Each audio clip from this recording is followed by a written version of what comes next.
What is happening, guys? Welcome to another episode of Comic Book Weekly. Got a fun show for you tonight. Brant might be running late, so hopefully he'll join us shortly.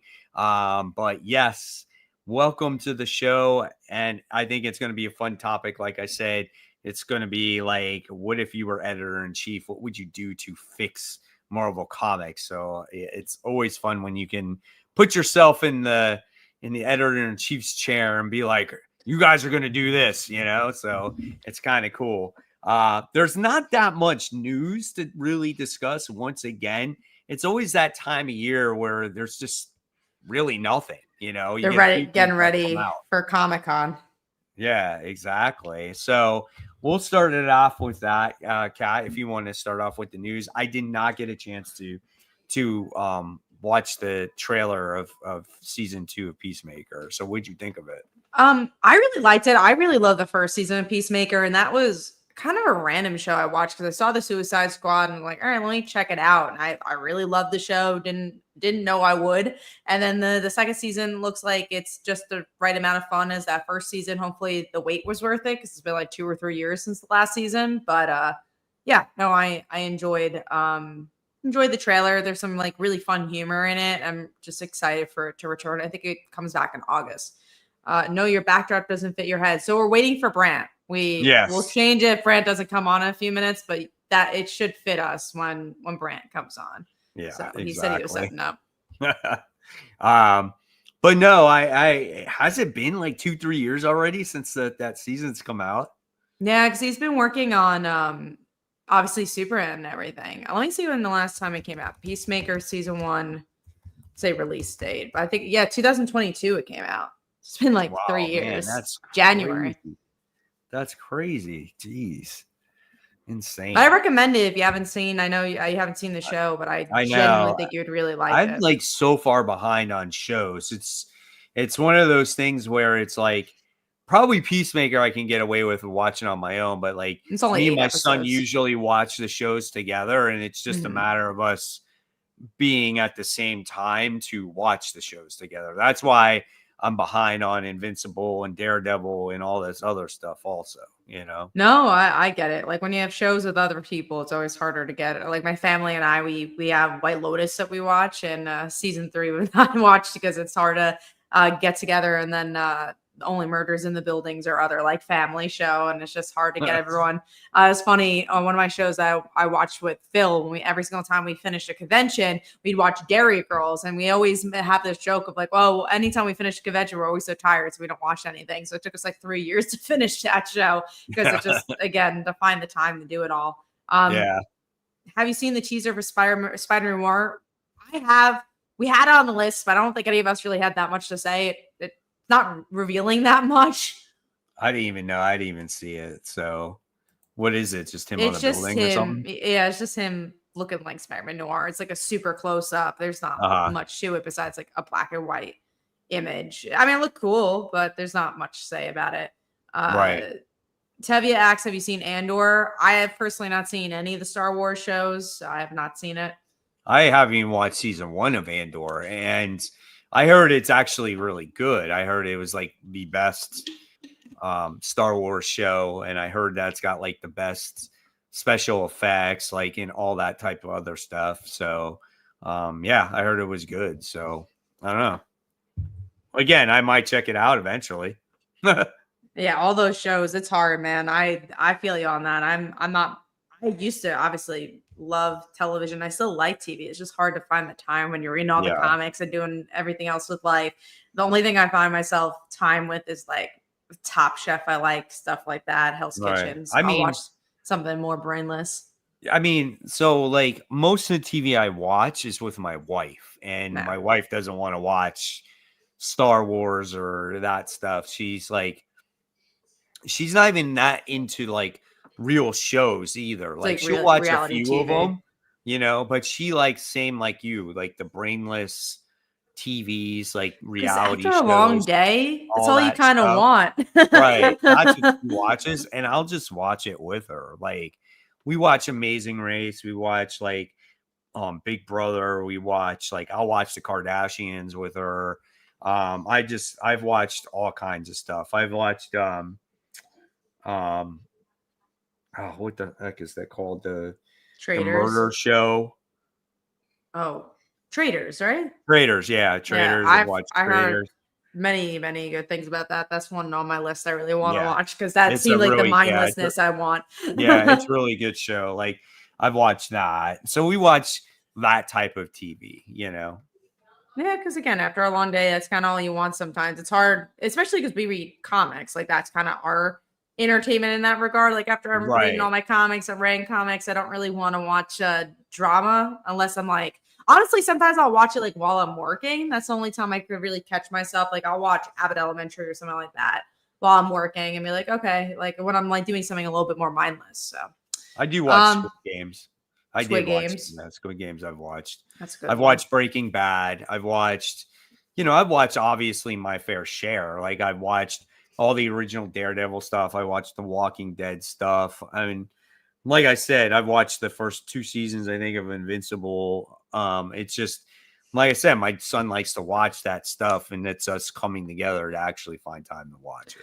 Yeah, I like watching movies more often. That's like more of an excuse for me to like go out with my friends or whatever Sure. and just be like, let's go see a movie once a week. So I'll do that. And that's why I catch more movies, which is so interesting because, again, growing up, I was definitely more of a TV person. I would watch less movies. And now movies are just a little easier to invest in. It's just like an I hour think and a so half, because you you you sit know? down one time and you watch Yeah. it where you have all these shows. I think there's more shows now than there ever was before because of all Yeah. the streaming services. And so it's like then you got to sit down and you got to commit to this particular show, And where it, before we had cable TV, yeah.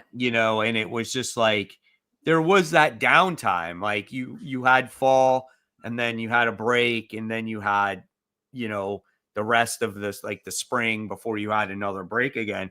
But there wasn't as much stuff. And I think with movies, it's easier like when you have like Letterbox, right? Because then it feels like an accomplishment. You just watched it, be like, oh, it's something I'll put on my Letterbox, or I'll like review it on my Letterbox. And these are like how many movies I saw the year. So for me, at least, it makes it feel like more of an accomplishment when I like put it Right. on my Letterbox. Be like, oh, cool, I watched that movie. Comic books is kind of a cool brain exercise. Yeah, I think it depends on the comic. I think there's some that are, and then some that aren't. So I mean, it depends. Like some are dense, and then some aren't dense. Like I think Some it's are just like fun and then TV. some are just Yeah, like a mystery. I guess it depends on the genre of comic, yeah, no, for sure. And obviously they're shorter if you're just reading the floppies. But all right, let's move on to some comic news. As we talked about media, we got some comics to talk about. We got James Tynion's Invisible Man. I know people were talking about that in the comments. He is doing an Invisible Man book. I haven't read any of those Universal Monster books, so I don't know if I'm going to pick up this one. James Tynion's a real hit or miss for me. I am going to try out his new series because I like the idea of like a battle royale. That's kind of like a fun concept. Yeah. But yeah, he's usually very much a hit or miss. So I don't know if I'd get Invisible Man. I like the movie that came out a few years ago, The Invisible I didn't Man. That see was that more. one. I didn't see that. Yeah, it looked good, but I never got around to seeing it. I think you'd like it. It's very much more on the edge of your seat. Right. This man is following this woman type situation, and it's more like I guess a commentary on how women feel during the night, and like if a man's watching or whatever. Like that was interesting. I saw the Invisible Man from like I don't know, was it the late 90s with Kevin Bacon and I think it was Elizabeth Shue was in it. I saw that was the last one I saw. I'll check out this comic. I mean, I've checked out all the other ones. Like Tynion did the Dracula one. So and now he's gonna do this Invisible Man one. And I like Dracula was much different. It was crazy artwork, but I liked it. It was fine. And then Frankenstein was good. The Mummy is oh god, I can't stand the Mummy one. That one is not good in my eyes. So, but I'll definitely check out this one. Brand said he'll be on soon. He was having some tech issues, so hopefully he'll be on soon. Okay. But yeah, let's go into. Oh, we got Ammo who says Mad Cave has been dropping some good comics. Pastime issue 1 was good. Can't wait for issue 2. I don't remember if I read that one. I don't think so. It sounds familiar though. Mad Cave. Let me see who wrote that. Oh, I did read that. I couldn't get into that. That's like the baseball one. He is like an I old didn't like baseball that player. one either. No, there's a couple of good ones out right now that I'm reading, but that one I thought I would like it, and then it was just like, I don't know. I was expecting like this baseball player to get like he was like this normal guy and he wanted to make a baseball team, and I felt like he was going to get vampire powers and he was trying to hide his identity. It was completely different from what I expected. It like took place in the past, and which was it for me? Yeah, no, I remember feeling the same way. I like the idea of like the baseball thing, so I thought that was interesting. And we have Brant, so that's cool. What's up, Brant? Hey guys. Hello. Sorry, I was having trouble with my audio. I still didn't get them to work. Oh, you sound okay, so hopefully you can hear us you have on now. It's my Bluetooth. I had a Windows update, and I think it did something to my Bluetooth, so my earbuds won't connect. But that's so strange. But you're here. We didn't go through too many in the news pieces. We just went through the James Tynion on Invisible Man. You didn't mark that down, and then Peacemaker season 2. So that was pretty much it. Cool. We talked about television for a little while. We do have a question from Kevin, who says, anyone read the Heavy Metal magazine? No, I haven't been reading it. I know it's been out, but I haven't really had that on my radar. Yeah, me either. I mean, I think there was an issue that came out last week, if I remember correctly. So, but I didn't check it out this time around. Let's get into more comic news. We have, let's see, the Marvel mimics the MCU retelling of Thunderbolts to New Avengers, which is so interesting because the team is not really similar to the movie. They're just like, okay, why not? I always have a hit or miss with that Marvel's trying so hard to be related to the MCU, but then because the idea of them being related to MCU, it's great because if you're watching the movies, you can find something, but at the same time, if it's not different, if it's such a different book and you're just using the title, then like I don't really understand that, so it almost feels a little lazy. Right? Did both of you guys watch Thunderbolts yet, or I still haven't? My son actually went with his friends today to see it, but he said he wants to see it again with me, so that's nice. We're gonna get around to seeing it eventually, I'm sure. But he said it was really good. He really liked it. He said it was the best movie that they've come out with in quite some time, and it's pretty emotional. So he really enjoyed it. Yeah, no, I think you guys are gonna like it. I had like no expectations, and it's one of my favorite movies I've seen this year so far. We still have to see Captain America. I'll say I would see Thunderbolts before Captain America, but that's just me. Yeah, he said that. My son said that this was way better than Captain America, and he said it was Captain America. He enjoyed it, but this movie's just something at a higher level. Yeah, we like to go in order. I don't know. We're dumb. I'll say that nothing from Captain America, is related to Thunderbolts. But understandable, everyone's got their way of watching. But if you need to pick one, I think Thunderbolts is worth it and a good movie. But with the comic, weird choice. I don't know. Yeah. I genuinely don't like it when Marvel does this because again, it just feels a little cheaper when they do it. Yeah. Well, I mean, when DC does it, their stuff actually ties in. It's like they'll create a comic based on the television show or whatever. Yeah, exactly. So people who want to read that, like Peacemaker is a great example. We're just talking about that season. Yeah. They have a comic that if you like that show, you can read the comic and it will be very much up your alley if you enjoy those characters from the show, like vigilantes. So I'm not a huge vigilante fan, so I was like, I don't have to read it. But if you are a vigilante fan, you'll really like the comic book. Okay, let's go into another Marvel piece, which is Marvel teases the all-new Age of Apocalypse coming in 2025. I think Borefest. That's my opinion. We've seen this so many times. This specific series we see it a lot. We've seen the whole Apocalypse thing. They literally did that series of who's the next apocalypse, and I'm just like, I'm so tired of the events just being recycled over and over again. I really want a new concept at this point. Yeah, it's like, I mean, you all know how much I love that original Age of Apocalypse storyline, and for me, it's like one of the best, events and crossovers they've ever done. But it keeps getting diluted and diluted and diluted, and the more you go back to it, it's not the same, and it's never going to be the same. It's like trying to catch lightning in a bottle, and it just doesn't work. Yeah, they're just trying to get the older readers or whatever it is, or renew copyrights. Yeah, I mean, it's just kind of like, well, just do something new, man. Yeah. I mean, or just don't even worry about coming out with another type of event. Just write a story, Yeah. I don't know. It's just, I don't know. It's just kind of weird for me. I'm kind of in the same boat. I'm like, how many times have we got to see Age of Apocalypse? It's so dumb. And then it's like, on top of it, you're getting that whole new apocalypse, right? That's coming out on top of it. So it's just weird. Yeah, not a fan of that one. Have you guys been keeping up with the new Ultimate Universe? What do you think? We have, but sporadically, because like Mike, you read the Ultimates and Ultimate Spider-Man. Yeah. I only read Ultimate Spider-Man. Brant, are you only reading Ultimate Spider-Man right now? No, I read Ultimates and Ultimate Wolverine.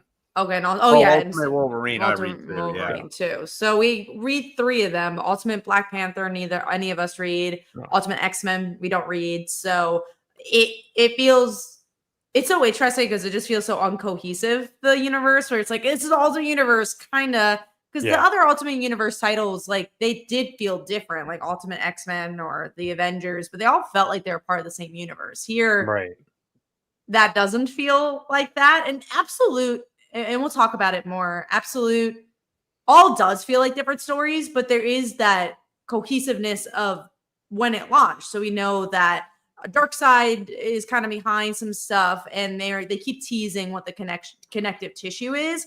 Right. So for me, honestly, it feels a little bit more connected. But yeah, the Ultimate Universe doesn't. Yeah, it's like, I mean, there's the only thing that connects them, like as far as like Wolverine, you've got, Colossus and those characters that we saw like in the Ultimates and stuff. And then like, I think that second arc of Ultimates started to connect a little bit more with what's going on in Spider-Man, but just on the fringes of it. So it's a little bit better than it was when it started, but it's still kind of very all over the place. Yeah. Yeah. I think Absolute definitely connects way more. Especially after you read the free comic book day issue, because, this has been out already for a couple weeks, but Mirror Master from the Absolute world and from the current world are kind of working together to put together the pieces, on how all this is happening. And so that's a big deal right there. So that's led to believe that this whole thing is, crossing over, you know what I'm saying? Yeah, I'm excited about that. That's pretty cool. I agree. So Ultimate Spider-Man is the only one more I'll love from there. We'll obviously talk more about the Marvel stuff in literally a second. We only have one more news piece, which is a new heist series for Cheetah and Cheshire, Rob the Justice League. And this is Greg Rucka, Nicola Scott.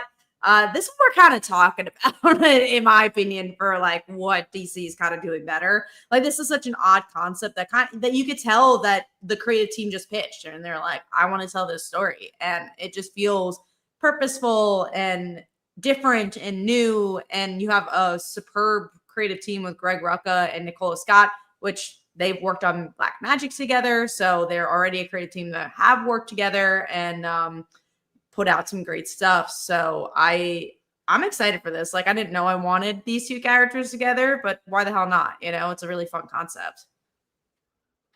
Yeah, I like the concept of it. I think that it is fun. And like you said, the creative team is pretty stellar. So I'm actually looking forward to this too. I like some of the, kind of out there books, like the one that ended this week, Black Canary, Best of the Best, stuff like that. It's kind of cool and it's different, but it's, I don't know. It's just fun. Tevia says, what about the Jeff Loeb news from Marvel? I didn't even know there was Jeff Loeb news, so I'll look it up. But I heard something. He's writing something. I think he's writing the 30th anniversary of Age of Apocalypse. So we were is that what it is? So yeah. So there you go. We talked about it. I didn't know he was writing it, but sure, Jeff Loeb's writing it. Makes sense because he's just writing all the nostalgic stuff. Yeah. But will people actually support it? People say they want new ideas, but really show up for them. I mean, Absolute's a good example. Is such a brand new idea. People are coming in waves for it. I'm trying to think of other examples that have Poison Ivy. You know, like Well, there's Mike, you were saying new that. ideas all the time from creators that used to work at Marvel and DC. The Jeff Johns universe, Geiger and everything. Like, think about it. Like, if DC kept Johns, he could have done the Ghost Machine imprint at DC. He could have made it a Vertigo thing, or they could have made it a Black Label thing, or they, you know what I'm saying? They could have done it. They could have made a good deal. I don't know. It's so interesting because, like, what is a good deal, especially when you're Jeff Johns? Like, the reason you would go to DC is get recognition, right? But like when you're Jeff Johns, it's like, oh yeah, I can make all the money at Image Comics. Why not? You know? Yeah. But it's tough because they don't pay as much as like if it's your own creation at Image or whatever it is. Well, it's also the ownership thing, you know? Right. So it's like you might be paid a big salary or check for that one book, but then that book becomes a movie or that book gets merchandise and that's where the real money is. Yeah. Exactly. So it's just like, why take all that away if you could just do it yourself when you are Jeff Johns, right? Like Scott Snyder, I think, is a good example of when he was like kind of starting to make his name at DC. Like he had Batman and American Vampire. That made sense to be at Vertigo because he was just starting to make his name. But if he had a Vertigo book now, I don't know if it would make sense. Honestly, James Tynion's another example of that too. He had Nice House on the Lake and then kind of stepped away from that because I think he realized, oh, I can make more money not at DC. Okay, I'm just gonna do my own thing at, you know, Boom and Image. And I think that's why we don't really see more from Nice House on the Lake because what is he? And again, I don't know the specific deal, but like I'm sure he's making more money or better opportunities with his other work. Right. So interesting stuff there. But let's get into the main topic, which is the State of Marvel. We were kind of hinting at it before and again, if you guys are new to the show, all three of us are bigger Marvel fans than DC Believe fans. It or not. Yeah. Believe it or not. And I was telling this to Mike last week, and I don't remember if I said it on air, but after I watched Thunderbolts, I was with my business partner and he likes DC more. Like he's a bigger DC fan. And I turned to him like, oh, what do you think of the movie? Wasn't that great? He said, I liked it, but you know, I like Suicide Squad more. I'm like, oh, that's so interesting. And then we both like just saw the reason we like the movies differently is like, I'm more of a Marvel fan. So I would like something more like Thunderbolts. And then he's more of a DC fan. So he would like something more with Suicide Squad because they're, you know, relatively the same movie. So I thought that was really interesting because it reminded me how much of a Marvel fan I am. Because like, especially recently, I think sometimes we forget. Because right now, personally, I really am only enjoying Ultimate Spider-Man from Marvel. And Exceptional X-Men. Those are only two comics that I'm particularly enjoying. I hope I love Runaways when that comes out. I'm sure I will. But yeah, I'm like really liking two comics from Marvel. I, you know, when it comes to Marvel, I would say like the top tier book for me is Ultimate Spider-Man. I don't know if there is another top tier book, like next level book. Like when you think of like Image Comics or even DC these days, like you look at Absolute Superman or Green Lantern or the Absolute books just in general, they seem to be like that next level. Even the new Green Lantern series since All In has been next level. I was talking to Kat today about Poison Ivy. It's been really solid. Like there is more than a handful of books of DC that is putting out to where I can sit there and say, pick up these books. You should like them if you like these characters, right? And if you've never read these characters before, then check out the Absolute line because this is a good introduction to this version of these characters. Whereas I could say for Marvel, I can't sit there and go, these are the best books that Marvel has ever put out. In fact, it's not even close as of recently, because I was thinking about it today. I was like driving to work or whatever it is. I'm like, I feel like in the past 2 years, Marvel is really just, I don't know. It's just like dropped the ball big time. And we were all excited about the Ultimate Universe, and I still think there is definitely potential there because I do like the Ultimates and I do like Ultimate Spider-Man, and there is a potential story coming down the line with that. But it's just, I don't know, it doesn't hit quite as much as Absolute Universe. So yeah, it's tough, man. I think the only thing that, and again, me and Mike will have different opinions, but I know me and Brant agree. I think the only thing I'm like feeling Marvel is doing better is their X-Men line. I feel like there's a series for everybody. I like the idea that they're trying to introduce these new characters and just trying to do something different with the X-Men, even though they have this Apocalypse event coming up. But I do like that side of Marvel right now. But yeah, well, first of all, Brant, what are books that you are enjoying from Marvel? I mean, like both of you, Ultimate Spider-Man like stands head and shoulders above all the rest right now, I think. There are like a handful of books that I'm enjoying, but none of them come close to that level. And I know like I'm the only one here, I think, that enjoys it, but I actually enjoy Spider-Gwen right now. I don't know if you still enjoy it or not. Yeah. I like it. Every week it surprises me. Like it's a book where I like look at it. I'm like, I shouldn't like this. She's a freaking cosmic cube. That's stupid. Yeah. But then I read it. I'm like, somehow Stephanie Phillips does do a good job with it. I did like the Melissa Flores run a little bit more because it felt more like her, and I do miss her in Earth 65. But I think if you are putting her in Earth 616, this is the best way to do it. And I like this issue. We'll talk about it too. But like, I do think but when I think about books I love, it's just one of those books where I like it. I like it enough, but I've enjoyed other runs of Spider-Gwen more. Yeah, exactly. It's like that. There's a few books like that are like, I'm enjoying this, but I know I'm probably one of the very few that are. And it's Deadpool. Just like exactly. It's almost like a guilty pleasure kind of thing. Yeah, exactly. So when it comes to like that level though, like Ultimate Spider-Man, I can't think of a single other book from Marvel right now that I'm liking that much. So it's like there are a lot of like mediocre, maybe just above average books where you get a decent issue there, and then there's an average issue here, and there's elements that you like. Like, for instance, like I'm enjoying Storm. Like, I think Storm is a solid book that caught me by surprise. I don't think it's like top tier, right? And I would say that some of the Marvel books that came out this particular week were pretty decent. But again, they're just never, when you look at it compared to Image and DC right now, I don't give them the higher grades. It just doesn't hit like some of those other books. Like, I know Spider-Boy was mentioned in here. Like, I like that book. But never hit your top 5. But it's not like, it's not like, oh yeah, it's a great freaking book, Right. I would recommend it if you're looking for something different or an all ages type of book. But I think It's Jeff is a good example of that too. Like, that's a fun book that It's Jeff. Like, that's something I read this week and I'm like, that was really fun. Yeah.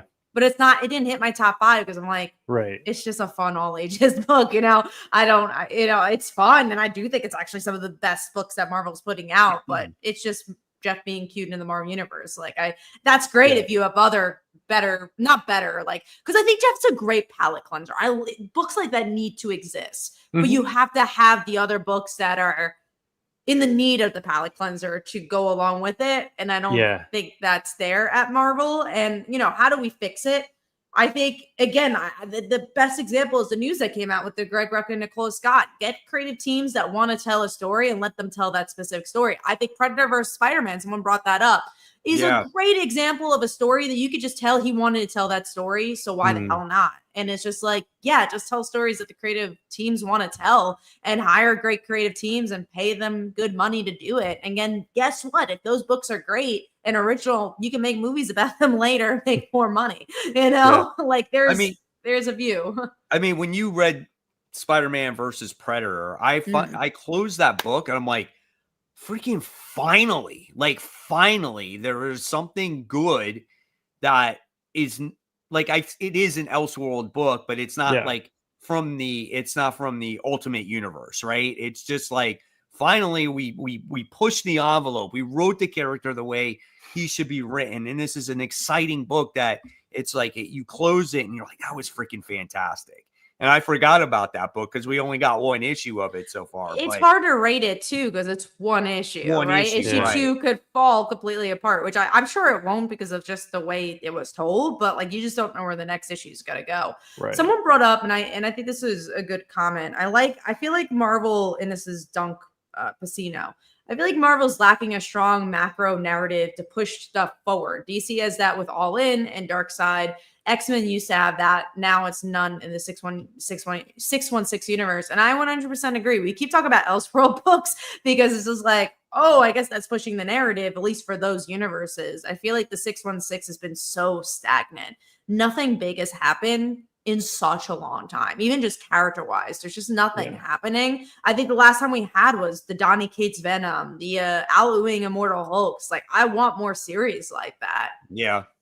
I mean, and then you supposedly got this event going on with Doom, but the situation here is that it still doesn't quite feel like a Marvel event. It only feels like a Doom and maybe a Fantastic Four event. Yeah. Even though there's other books that are attached to it, like very loosely, so you got the Red Hulk book going on, but it's just really Red Hulk escaping the Doom bots and Doom himself, but it doesn't feel like it's really attached to the major part of the event, right? It's interesting because it's like all the heroes are supposed to be involved in this, right? They're fighting against them. They're trying to put their heads together and everything. And then you read like West Coast Avengers, and it's like, well, what's Iron Man? What's Iron Man doing over here? Yeah, dealing with prisoners and stuff. Yeah, exactly. It's just. Yeah, it doesn't feel important because they're not making it feel important, I guess. Well, again, and this is coming from someone who's not reading that event. Nothing's affected. I'm reading all my books and Doom is not even in my brain because it's just not actually doing anything. And again, it goes back to these movies. All these events are connected. Oh, we have a Fantastic Four movie coming out. I guess we should have an event. No one watching the Fantastic Four movie that has never read a comic book is going to read this Doom comic book, because if they are, they're going to be very confused. So it just feels like such a weird, and again, a good example is Bloodhunt, which we all didn't really like. And I read that one pretty much all the way through. And it's just like, oh, because the Blade movie is going to come out. And guess what? The Blade movie never came out. Yeah. So it's just like, now we had this kind of useless event. I've never understood the reasoning behind that. Like I understand a tie-in comic that, mirrors what went on in the movie, separate universe, keep it its own thing to draw people in that may happen to stumble in and be like, oh, I really like this movie. I'll check out this comic because it's, it's that movie or whatever, or, continuation of a TV show or whatever, like I said earlier. But I've never understood like trying to mirror your current storylines and characters and stuff to what's going on the screen, because like you said, Kat, there's very little correlation between the general movie audience and comic readers. So it's just weird to me. I don't get it. Yeah, I mean, overall, when you look at this event, it's weird right now because it's got like Dormammu in there, and then it looks like it's going to be Dormammu versus Doom. And it's just like one of those things where it's like, oh, they're taking all the other heroes out of it just so we can focus on those two major characters. I feel like that's a cop-out. That's probably the only reason they did Doom Academy, because Dormammu's son is there. Oh, they're probably going to tie that in somehow. No, that's so funny. But they need to change the way they do these events to make it to where it means something, to where you feel like something's at stake. And that needs, like War of the Realms needs to change. Yeah, War of the Realms. Obviously, we say it a lot because it feels like it was the last great one, which was King in Black. Stuff like that. It just doesn't hit anymore like the way it was. And I was trying to think of the last great decade for Marvel Comics. And I feel like, honestly, I want to say the best was probably 2010 to 2020. Not even great, maybe good. And I think like 2000 to 2010 was probably their last like really good decade where they had like Brian Michael Bendis and the New Avengers, and they had Civil War, and they had all those types of events like there where they still had the great writers. And now I just feel like those writers don't exist so much anymore. Yeah, and it's not bringing back the old writers just to write old stories. Like, you have Chris Claremont, he can write a new story. He doesn't have to write Kitty Pryde and Wolverine all the time. Like, that's the parts I don't get either. You get Jeff Loeb, we just talked about him, and he's in this Age of Apocalypse, and he's doing Hush. Like, they can write new stuff, and that's the part that's frustrating too. If you have these like legacy writers, I'm sure they can still write. Master Swag says focus on Select 2025 maybe. That's what DC did to reset, and then they got more titles, and I thought that was great. They had a little bit to focus on, then they expanded, and I agree. They have a lot of titles that don't really go anywhere at Marvel, so maybe just condensing, just having good creative teams. And then, the question, when was the last time? I hate to say it was Civil War because that was such a long time ago. I'm really, really trying to think modern.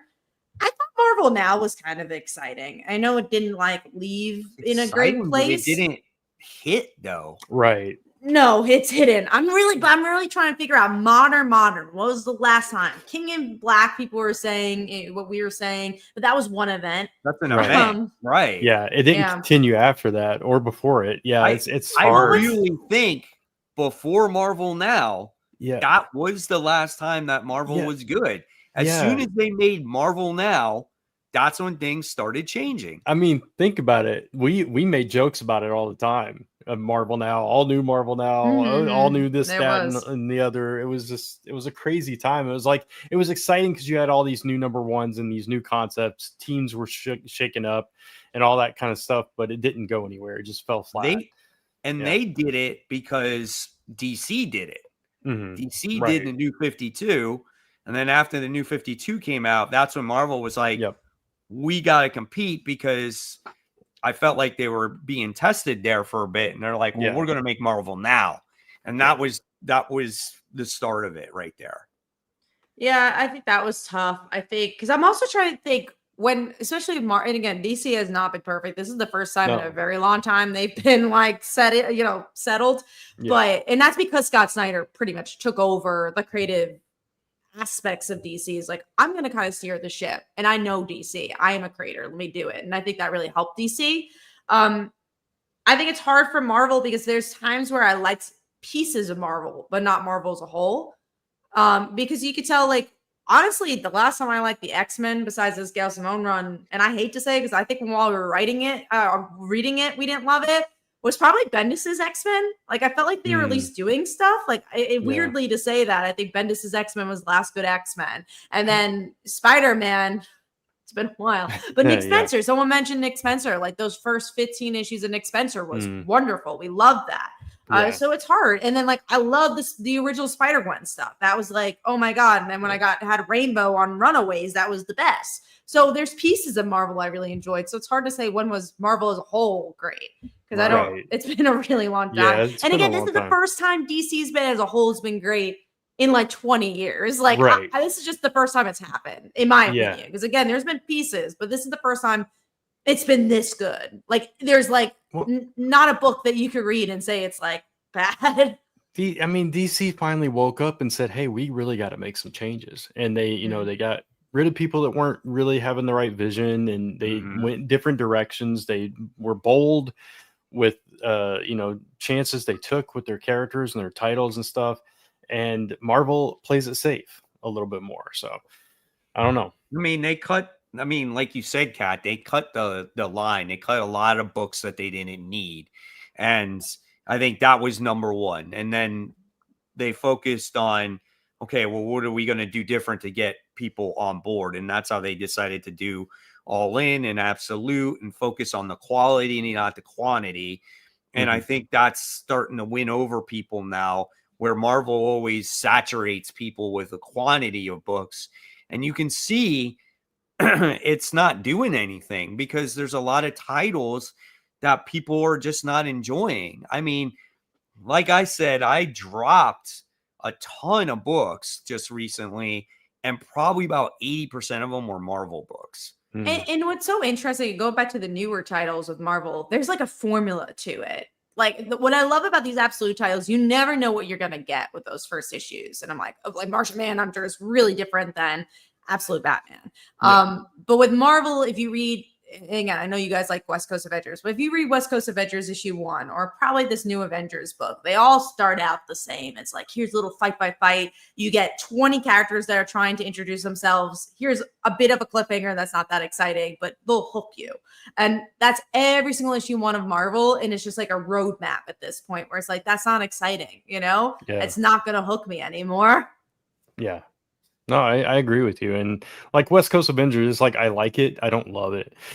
It's like it's one of those books. It's like I like the characters. I like, the general concept of it. But it's like even reading this issue, I was like, it's okay. You know what I mean? Yeah, I mean, I liked it better than last issue. Yeah, it was but better it's than not last like issue. old school West Coast Avengers. No, or no, even Kate Bishop West Coast Avengers. It's not even the Kelly Thompson's West Coast Avengers. I know Mike didn't love that one, I don't think, or did you? I don't remember. West Coast? The one with the it was all right. It wasn't. We liked it better. Yeah, it was comical at times. I think that's kind of like what I liked about it. Right. But it was like almost too far removed from what West Coast Avengers was for me. Yeah, that's understandable. I really like that one, but yeah. But I mean, so we're looking at Marvel. What do you do to fix it, though? Do you do the DC route? Cut the titles, get rid of all the solo titles, like maybe not all of them, but a good portion of them. I'd relaunch every single title, honestly. I really would relaunch every title. Reboot altogether. I think not a reboot of the universe, but you got to relaunch them. Yeah, I think relaunch all the titles. Yeah, I think you definitely need to scale back for sure. Maybe not cut everything, but definitely cut some of the dead weight at the very least, and don't rely so much on the nostalgia and solo character books that nobody's glamoring for. I think.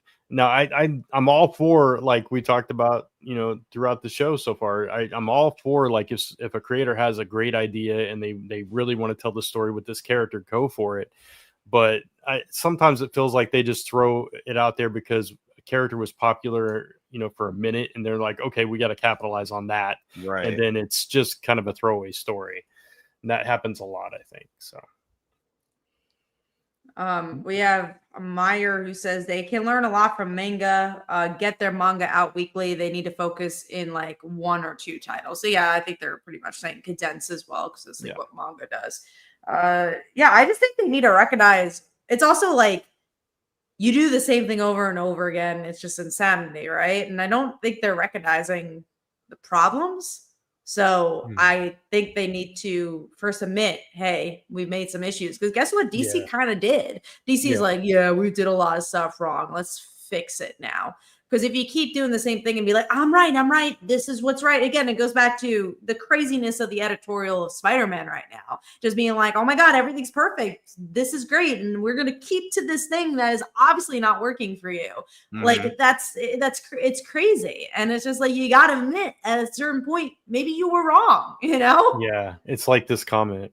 No, it's the readers that are wrong. Yeah, exactly. Comic Count. Yeah. Your customer is always right. Yeah. That's business 101. I mean, I think honestly, you should try to find some better writing talent. I think you need to find, that next, I don't know who, maybe next star could be, maybe some upgraded artists. Just because, when I look at the artwork compared to DC and Marvel, I feel like that the artwork in DC right now is also better. When you compare a lot of it's more diverse too. There's like, again, let's talk about Martian Manhunter for a second. Martian Manhunter looks really different than Absolute Batman. We need more books like that at Marvel. We just need books that look a little different and just like really stand out. I think a good example is something like Incredible Hulk right now, because you have Nick Klein. It looks a little different. And then, but if you read about West Coast Avengers, you read the Doom's Academy, you read Amazing Spider-Man, it all looks the same. It's just like the action-y superhero that we all know. So what do you have to do to keep Nick Klein on the book more often? Pay him more money. Don't sit there and say, all right, Nick Klein, we'll pay you, but we're going to pay you, let's see, what is there, 25 issues of that book right now? well, we're going to pay you 12 books worth, and we're going to get the other guy on here. And I just feel like that's what they did with that book. And we're going to say that Nick Klein is the leading artist there. Well, a big problem with creators too is not just that they want money, they want royalties. They want to be like, okay, I wrote this book and I created this character. When this is a movie, I want money. Yeah. And I don't think Marvel's willing to give that. So I think that's a little harder. I just saw a comment from Derek who says, I really enjoy a lot of indie books because I feel like the publishers trust the artists. I feel like Marvel doesn't trust the writers and artists. So with indie publishers, at least most of them, especially those creator-owned books, the reason the publisher trusts the artist is because they're not involved. They're really just publishing your comic book. So if you're reading something from like Matt Gabe, let's say, or again, Image, it's the creator writing that book. They're just a vehicle to get that book out there. So something like Boom, though, that's like a little bit of a sidestep. Like I think those creator-owned books are a little bit more geared towards we're working with Boom. But yeah, most indie books are just the creators even putting their money down to do it. At Image, those creators pay to make those books. Images sometimes pays them, but for the most part doesn't. I think on rare occasions they might suggest, hey, you need a new cover, or hey, you might need new inker, new artist, whatever. But yeah, by and large, what Kat said is dead on. So that's why there's a little more leeway there, because it's, they pitch the book as is, and then it's up to the publisher to say, hey, yeah, this looks like something we can sell, and then they go for it. So you know what I would do too? Like we were talking about eliminating the quantity of the books. Yeah. the quality's already been eliminated. But when you look at the quantity, if you were to cut down all the Spider books, if you were to cut down all the X books, that's including the solo titles as well, that in itself, you would eliminate a ton of books. Yeah. We don't need all the Spider books that are out right now. We don't need all those X-Men books either. I mean, I'm sorry, but those solo books, a lot of them don't need to exist, because I don't know. I just think that when it comes to a lot of the X characters, they were meant to be on a team, not on a solo book. And that's why you like those characters. Yeah, it's like, on one hand, I like giving a variety of content for different types of readers. I do like that. And especially like if you have a character that is really popular and you can, capitalize on that, tell a good story and give more of that character to that fan base. But like you said, Mike, they tend to just put out a whole bunch of them and try to like, oh, well, this Psylocke book sold, so why don't we put and I'm just using arbitrary examples, but we put out a Nightcrawler book. Okay, well, that Nightcrawler book sold a little bit, so let's put out a Storm book, etc. You know what I mean? I don't think there's any rhyme or reason behind it. I think it's like, let's just get as much money out of these as possible. Well, yeah, and I think that is the biggest difference. If you, again, have a story to tell with Psylocke, let's see that Psylocke story, that solo series. I want to see that. But I agree. It's just like, well, Jean is great. Let's just give her a series. I think there's just got to be better pitches and rhyme and reasons. I think, and again, I don't know. This is just my general sense. I have a feeling Marvel has more of like, here's a series we need, instead of a writer being like, this is a story I want to tell. Mm-hmm. And I think we need more of the later. Yeah. The latter. This comment here just said, you're talking about cutting down books, but what if those books have fans? I'm just saying, just in general, not right now. I'm just saying, like, if they said, if we completed these series and it's just like, okay, let's start at a point, because all these books that are out, there's no way all these books are selling 80, 90,000 copies, right? You're probably looking at 30,000 copies, if that, when it comes to certain amount of books. So go ahead, Brent. No, go ahead and finish your thought. I'm sorry. I thought no, I was just going to say, like, and if you wanted to create those books, okay, do them, but maybe do them one at a time. Do a Psylocke book. Then when the series concludes, do a Rogue book. Then do a Jubilee book. Do your Storm book. Why do they all got to be out at one time? Yeah, no, I agree with that. I was just gonna say, yeah, we're definitely not saying let's just cut all the books that the three of us don't like. We're definitely not saying that. Yeah. And we're also, you know, just sharing our opinion and our take. We may be wrong. You know, there could be a complete different approach that we don't know about. It's just, you know, as longtime comic fans and we've been doing these kind of shows forever, it's just kind of what we think. So, you know, take it for what it's worth. I also do want to read this comment. Yash says, I think we need someone in here that's a Marvel fan to push the narrative and understand both sides. If you weren't here for the beginning, Yash, the three of us are huge Marvel fans. That's why we're where we're coming from. All three of us are not the biggest DC fans. Right. That is how much DC has proven to us. That it's just like, wow, three Marvel fans are rooting, like saying DC's doing it better. That's a lot. Yep. It's us. For what we don't like what's going on in Marvel right now. Again, there's aspects we were just saying, like we love Ultimate Spider-Man. I love Exceptional X-Men. There's sides of Marvel, you know, we're not going to dog on, but yeah, we love Marvel. We love things like Spider-Man. It's just that we just don't agree with what's going on. And we've been doing this show for 15 years? How long has it been? I think it's been 15 years. Lost track at this if point, we were doing this show when Marvel Now started. Yeah. So when did Marvel Now started? Look also, we've been doing this show since 2012, if that helps you. I know that for a fact. Yeah, I was graduating high school. I'm 30. We've been doing this show. So we've also just been seeing and reviewing these comics every week on the show for, you know, 12 plus years, and we just seen the shifts, and it's just like, oh, we're just a little frustrated with what's going on right now. That doesn't mean, again, one of my pick of weeks will be Exceptional X-Men, or one of our last week Ultimate Spider-Man was our pick of the week. It's just there's aspects that we cannot ignore from Marvel either. Be like, this is how you can improve. If you look back at our shows 2 or 3 years ago, we've been saying the same thing about DC, where we're like, DC's screwing it up, how can they fix it? And guess what? They did. They looked at themselves and be like, this is how we fix it. Superman, number one example. Yeah. Right? None of us like Superman that much. When you had Michael Bendis on Superman. You had John Romita Jr. drawing Superman.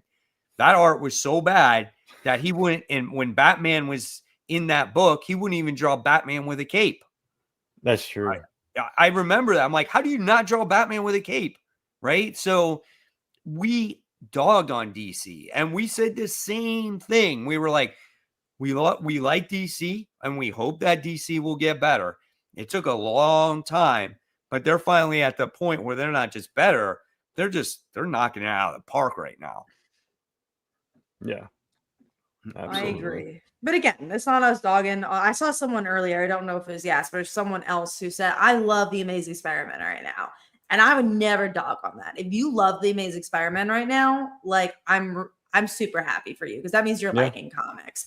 That doesn't mean I like it and I have to like it, but you know, I'm just glad someone is.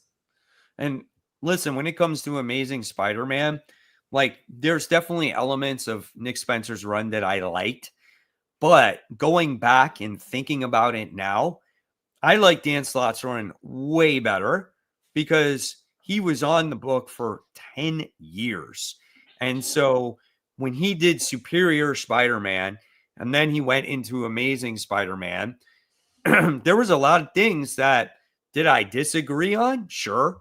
But there was a lot of things looking back on it now that I really liked. And he proved himself on that book that he could keep that book going, you know? And so I got to give him credit. Yeah, no, it's an interesting like retrospect series, because when I was reading it, there's definitely aspects I did not like about that book. But now looking back, I'm like, oh yeah, he had the guts to do something like Superior Spider-Man. There's some really good emotional moments in that run. The last time I think I felt something where the Amazing Spider-Man is when Flash died. You know, there's good moments in there. And again, do I agree with Tevye that he stayed on the book too long? Hell yeah. There's a lot of things that didn't work for that run too. But it's nice to look back at a run and be like, oh, I actually like really liked a lot of it. And I will always be a defender of Nick Spencer's run in that regard too. There's a lot I loved about that run. It's just like you could tell when they turn the corner and they're like, you can't do this, and how much he was like kind of drowning after that, because like, oh, my whole plan is ruined, what do I do?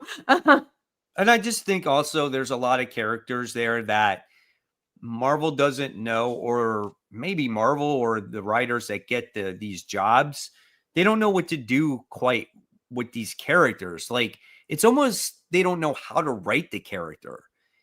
It's just weird. Like, Spider-Gwen is completely different from what she was, her original concept. You know, you look at Ms. Marvel, same thing. Like, we don't really know what to do with her, so we're gonna make her an X-Men and go back in time and insert her into the X-Men past stories. Like, what is that? Like, there's got to be different things to come up with besides that, right? I mean, I don't know. It's just weird. Yeah. Yeah. You know, we'll see what ends up happening with everything with Marvel. But you know, we're always looking to see strong series and to root for Marvel. So here's hoping we'll get some cool announcements. Again, like something I'm super looking forward to is just like Runaways returning. Like, it's such a little thing, but I'm so looking forward to it. So it's like, oh, I love that run. And it's just like, that's the niches I'm talking about. When you could just focus on a niche and hit it out of the ballpark and do what the fans want from it. Because then those niches will do well. And then even like smaller things like Emma, which is so crazy, like Emma getting a series. Like, we're just talking about 2 big X-Men books, but I'm like, I'm interested in the Emma series. Why the hell not? You know, it's been a while. So yeah. I mean, the off the wall book that I liked that was out, you know, recently that ended was like Benjamin Percy's run on Ghost Rider. Sure. Like, Ghost Rider was a character that I don't normally read. And he made that book awesome. You know, it was something really different. Another book that was decent that we read a little while ago was Kelly Thompson's Black Widow story, where she gave Black Widow a kid and Arcade was behind it. So those are stories that are different for a character, right? That kind of work. But yeah, I mean, listen, there's definitely potential. It's just getting the right people that have the passion for these characters. And I think that's what will turn things around, right? Like, we talk about that. For instance, like Daniel Warren Johnson and his passion for Transformers. You can see his blood, sweat, and tears go into that story. You can just totally feel that. There's been thousands of issues of Transformers written, but it's never been written like this.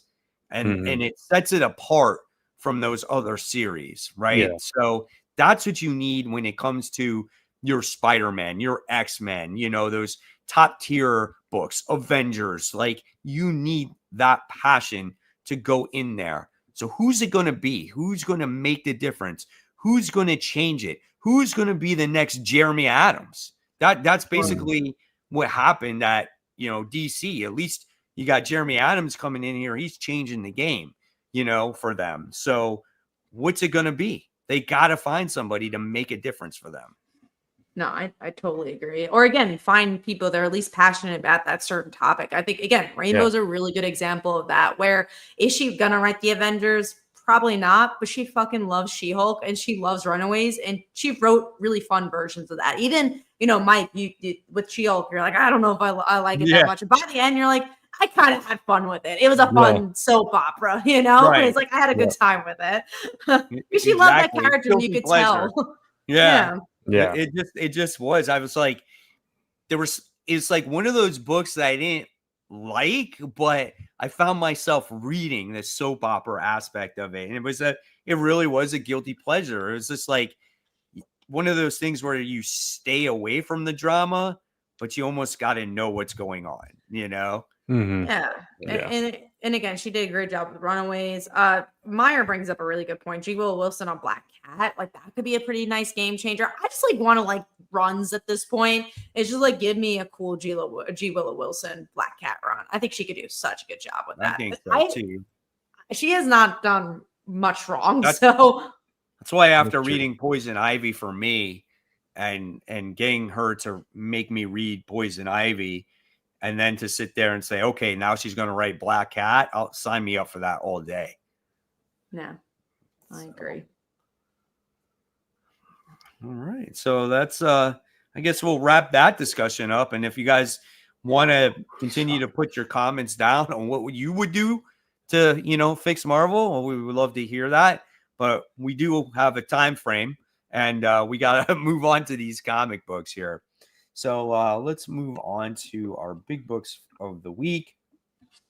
And let's see. First one, we'll talk about Captain Planet, because we all read Captain Planet. He's our hero. Yeah. He is. Captain Planet. This was fine. I mean, there's not really much to talk about here. It was a very set up issue on who Captain Planet kind of is, the Planeteers, who Gaia kind of is, and she gets captured, and it was fine. It was fine. It didn't like totally excite me. It wasn't like Space Ghost per se. Right. It just told the story of these kids. I mean, that's what it is. So you get to know who they are. And that's just about how I looked at it. And I'll check out issue 2 to see if I will continue the series. See, I don't know if this issue gave me enough for an issue 2. There wasn't much that hooked me, if I'm being honest. Like you said, it was just fine. Like it wasn't bad, but like when you have something like Power Rangers, which it kind of tried to allude to, like a serious version of a really silly show, it just didn't hit those marks. And again, I didn't grow up with Captain Planet. I've seen episodes here and there. Like I get the gist of it, but it's not something I like. Wasn't my Power Rangers for me. So it's just like, I don't know. We'll see. If people are like, oh my God, the series got so good, maybe I'll pick it up. But I don't think it gave me enough for an issue 2. Yeah, I appreciate the modernization of it and updating it, making it a little bit more serious and all that. But I'm with you, Mike. I don't think it quite nailed what Space Ghost was able to, or like you said, what Power Rangers was able to. It tried to skirt that, but I think it was still stuck a little too much into the origins of that story. I guess I don't know. I don't know. That one's a harder sell because it's so grounded in the save the planet, eco-friendly stuff, which is great issues and everything. But it's when you're trying to tell a comic story, it's a little harder sell, I think. So it'll be interesting to see what he does with it. I don't know that I'll be on board for it because it just didn't quite grab me like I was hoping it would. So it was very repetitive. Yeah. It was just like one page character, one page character, one page character. Yeah. You almost could have just done that in a couple pages and then moved on with the story. We didn't need to learn about, hey, I'm on a boat during the storm and there's these waves coming and then I've acquired the fucking water thing. You know what I'm saying? And it's just like, okay, let's move on. So by after 2 pages of that, I got bored of it. But I get what they were trying to do. They're trying to establish the characters and how you form Captain Planet, who's our hero. All right, let's move on from that shit. All right. Because every time I think of Captain Planet, I think of the show. And the show is so cheesy. And I hated watching the show just because it was Sunday morning.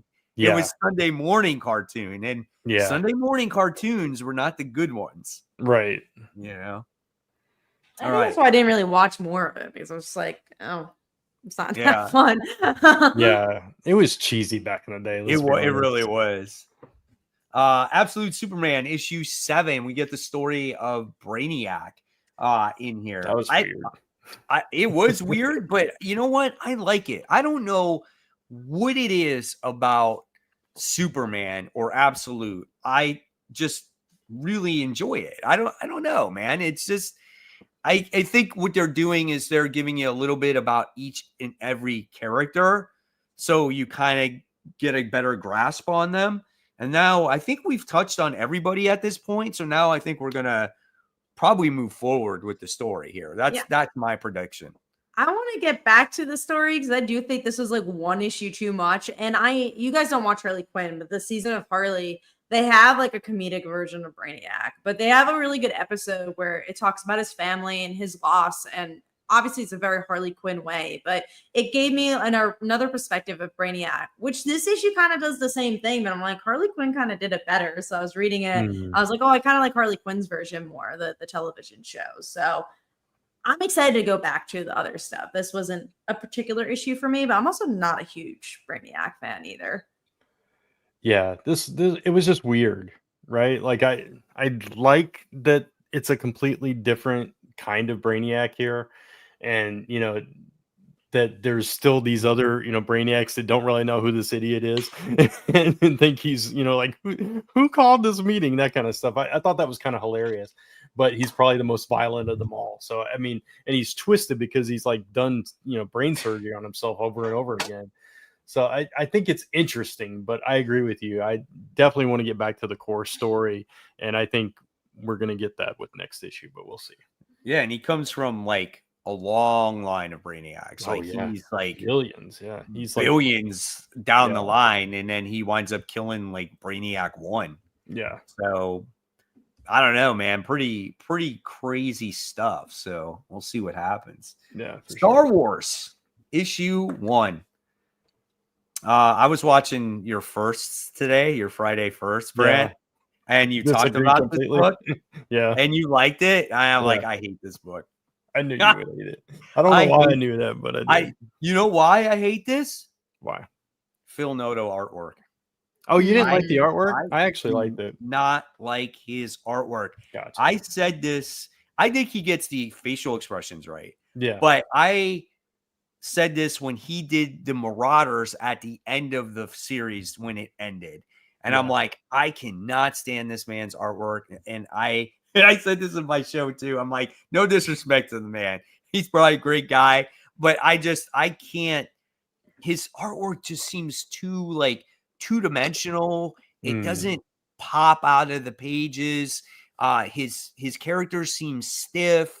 It just doesn't work for me, and it takes away from the storytelling. Of course, that's my opinion. If you like it, that's great. I mean, and I don't like the political side of Star Wars, and you always get that with Leia, and I get that's her job, but it's like, this is the first issue, and if you want to grab me, don't sit me down at a table and have a conversation with this lady on the other side. Like, to me, that's just not engaging, right? So I was bored by that. So I don't think I'm going to continue it, man.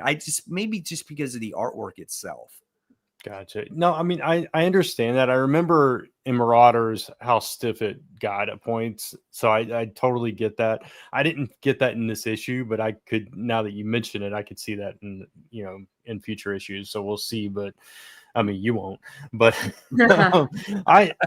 I like that, we're focused on the main 3 characters in Star Wars, and they each have their own thing that they're doing. That's right. That's kind of what I liked about it. I really like the likenesses. He definitely did a good job of getting all their faces right. So I don't know. For now, I'm sticking with it. But like I said, every time I start Star Wars at Marvel, I end up dropping it eventually. It just, for some reason, it never holds my interest, and I don't know why that is. But we'll see how long it keeps me this time. Right. Like, think about Star Wars, right? If you had this new #1 come out and have like Jason Fabek on it. Oh, yeah. Like, think about what that book would look that'd be like. next level. Yeah. Right. So that would change. We're going back to artists on a book. That would change your aspect or someone's aspect on Star Wars in general. True. Because the art alone would carry it. And you would say, oh, man, maybe because of the great artwork, I'm going to move on with this. And, seeing that the Star Destroyer in the beginning of the book, and them doing the X-Wing and TIE Fighter or the Space Pirate fight in the beginning of that book. Like, those are the scenes that you want to see happen. And instead, there was an X-Wing that exploded, and the explosion just like seemed like it just like, I don't know, was very flat. And that, again, it took me out of the book. And then that's what I'm talking about right there. Gotcha. Speaking of Star Wars, I was flying a TIE Fighter in Fortnite earlier today, so it's pretty cool. Nice. All right, so let's move on to our number 5, Kat. What do you got for your number 5? Mine was Grommets, issue 7. It's been a long time coming to get this issue, but it was good. I liked it a lot. I liked how it ended. I liked that the friend moved to Phoenix too, and I really liked the last panel where you don't know what happens to him, where he goes Oh, on this yeah. like, big ramp. Very Sopranos moment, yeah. But you I was also like, kind of know "Shoot, what I'm happened to like, him. no, done." Yeah. He has no teeth now.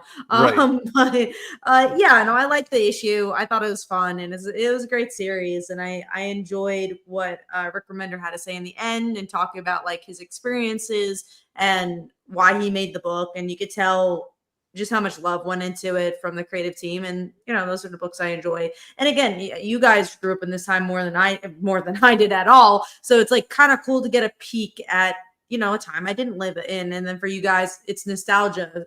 But what works for this more than, again, there's all these nostalgia comic books out there. It's like, we're going to use the 80s just because it's popular.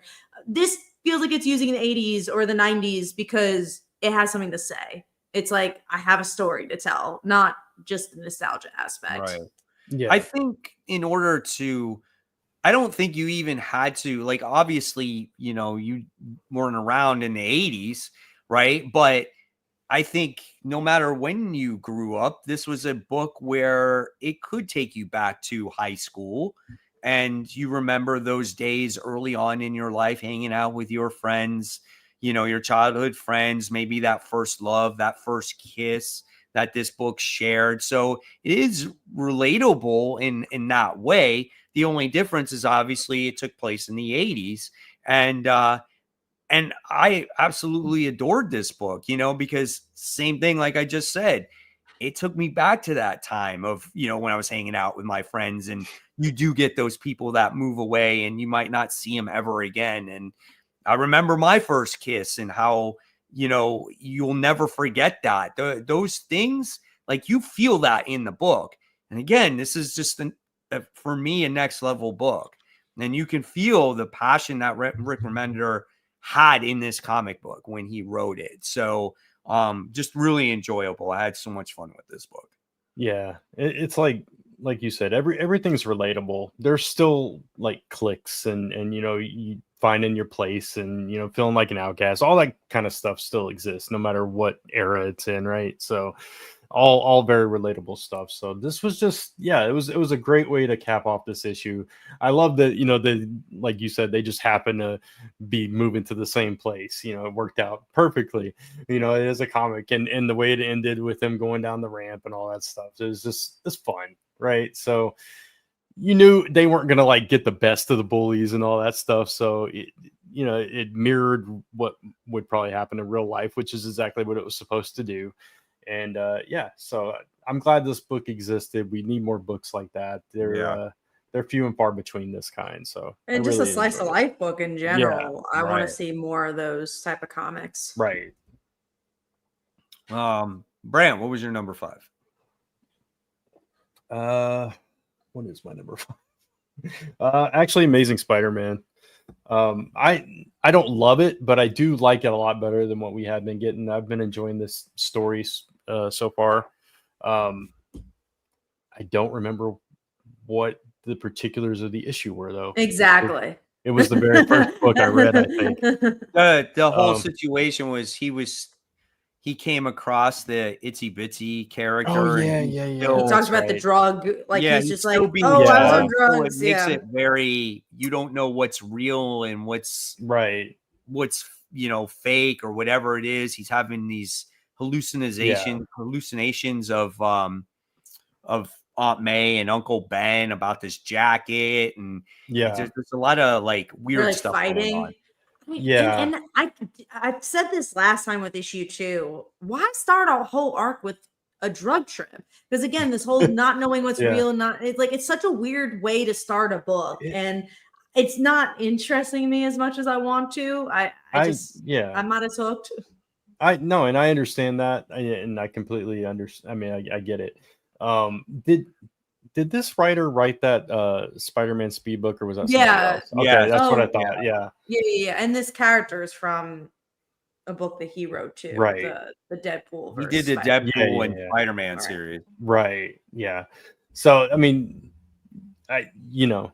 after reading that book, you can kind of see, oh, well, that's he just kind of likes doing that kind of stuff, I guess. But it was the itsy bitsy stuff that I actually liked. I found it funny the way she almost has a crush on him, but wants to kill him too. I just thought I found it Weird. comical, and I like the art in this run so far. Yeah, too, so. Absolutely. The artwork is good, and the Hobgoblin Yeah. stuff Good is interesting cliffhanger. too, because Right. now it's all connected to energy drinks, and Mhm. it's like I think Hobgoblin is producing energy drinks, I think, and Yeah, possibly gonna make the whole city hallucinate. Is that where we're going exactly. with it? Yeah, that's what it seems like it's going. And I don't quite trust this friend of his that got him a job and all that stuff I either. I think he don't know. might be working with him. Yeah, I think But so he's too. been getting less and less interesting just because of how obvious they've been making that. Mm. It's just like, oh, don't trust him.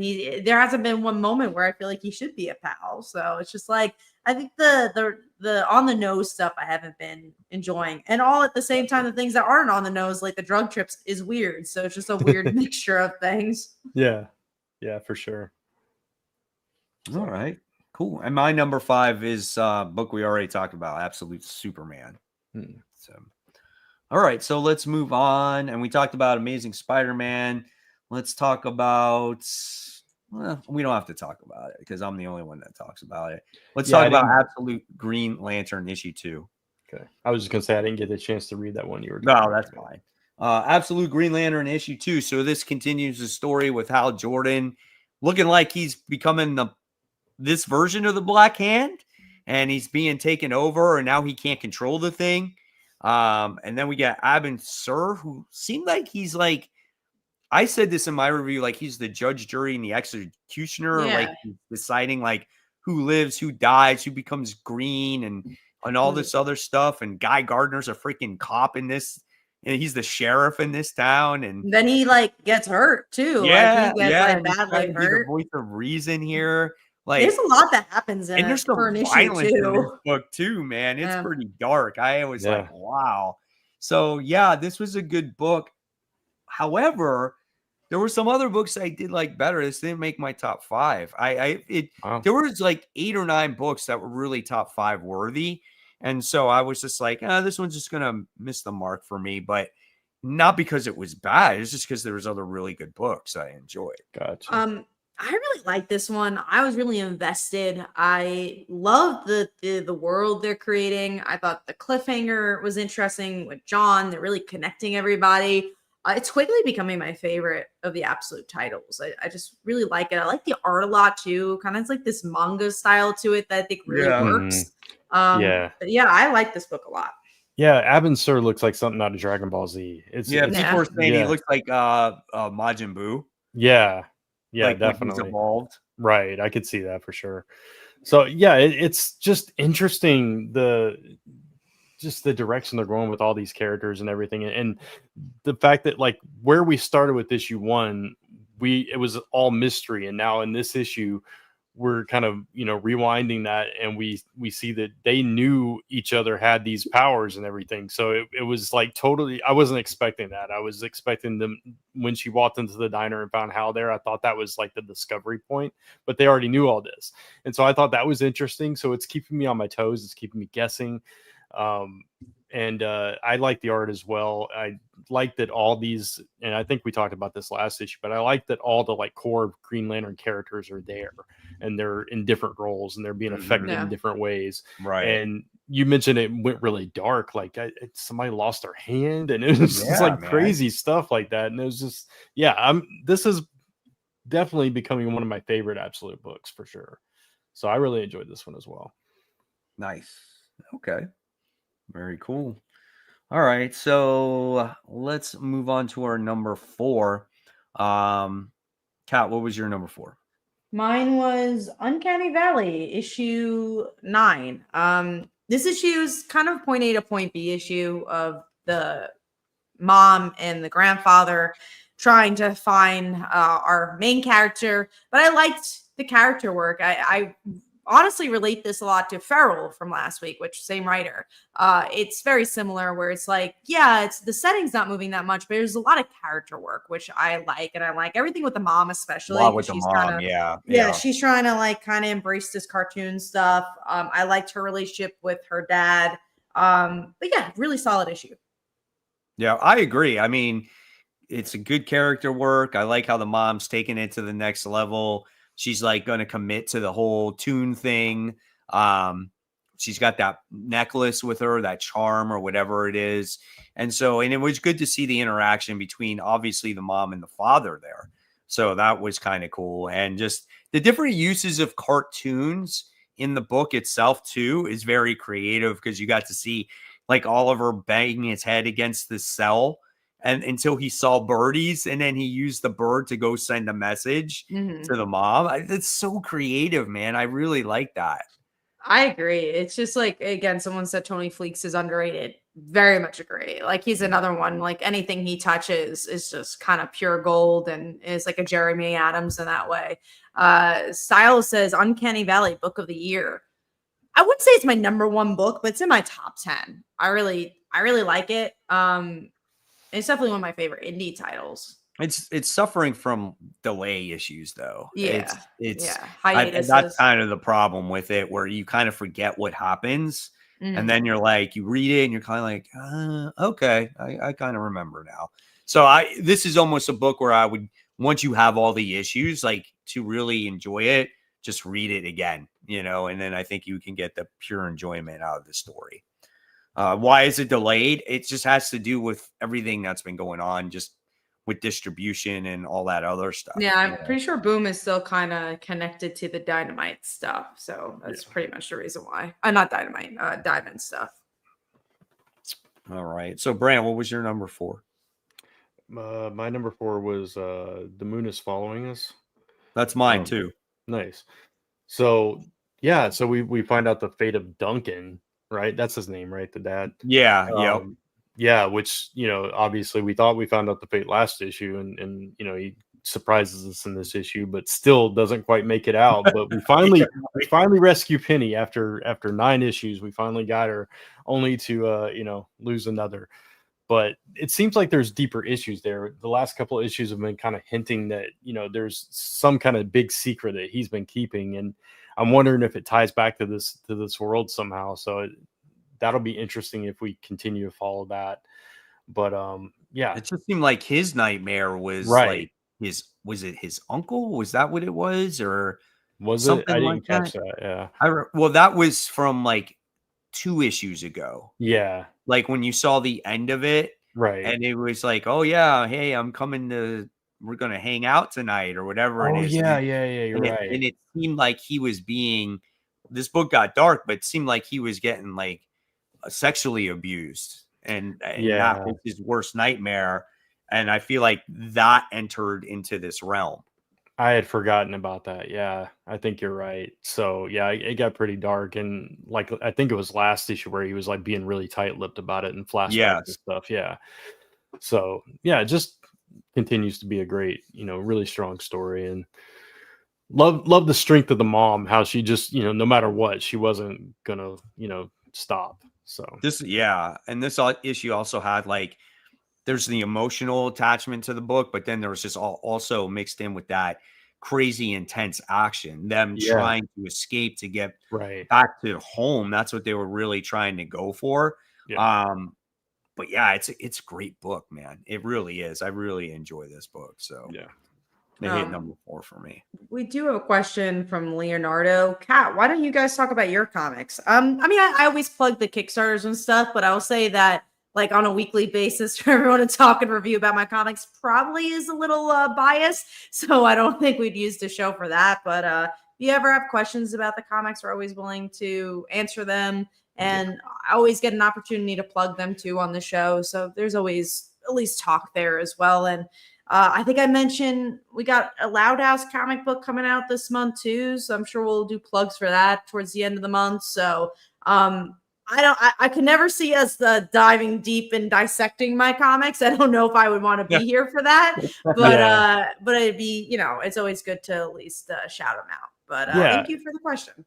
it's something that I think even when there were more of us that were creating comics on, you know, Chris used to be on here, and you know, I create comics as well. And we always, like, when we would do the reward shows and stuff, we would purposely leave our stuff off and all that kind of stuff. It's just, it feels weird talking about your own books and each other's books at the same time. So yeah, unless there was something crazy special that were like, right. hey guys, I really want to promote this. Like that would be different. But also, like, I release a lot of comics. It'd be a little weird.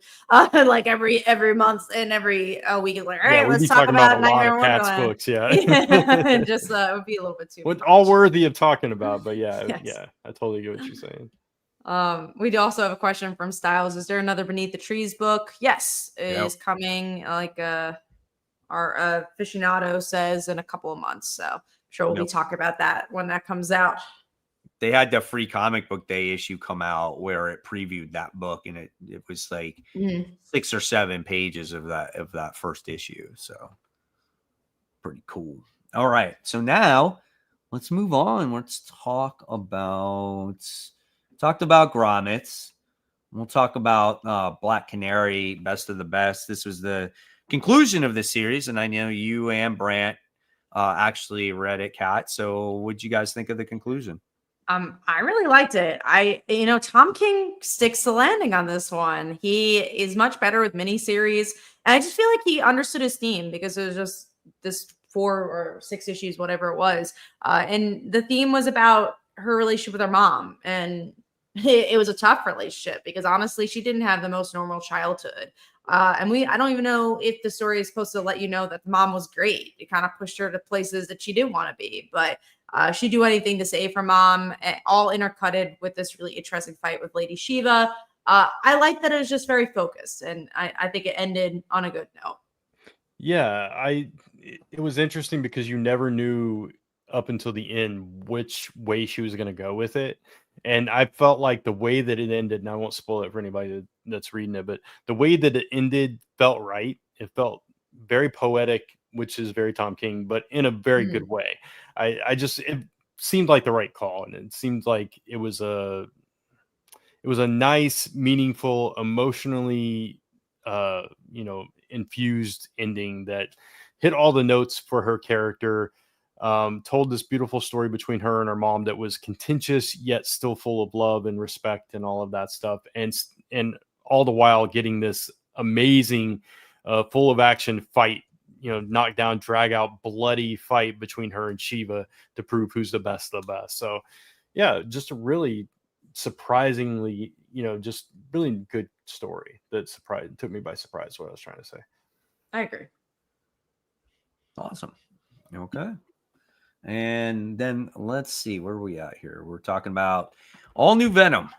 This is issue 6. So here we got the origin story of Mary Jane and the symbiote on how they are together. And the way this was told was like, should have been in that miniseries that was released, because that probably would have made a better story instead of that actual miniseries. But we get to learn that the symbiote affected her gauntlet because the gauntlet wasn't powerful enough.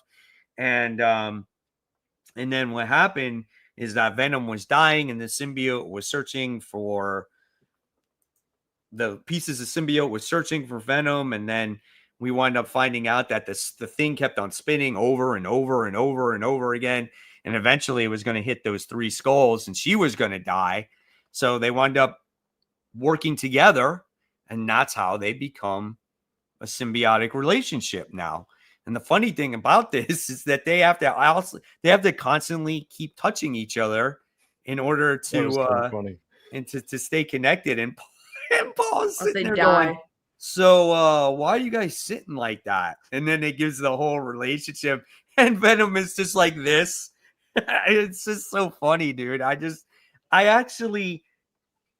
don't necessarily agree with Mary Jane having a Venom symbiote, but the book is hysterical. Like, I find myself laughing and dying when I'm reading this, because not only is their relationship forced because to keep them each other alive, but the interaction is hilarious. And then I love how this whole book is dissing Paul. It's like, your technology sucks, Paul. And he's like, oh, sorry.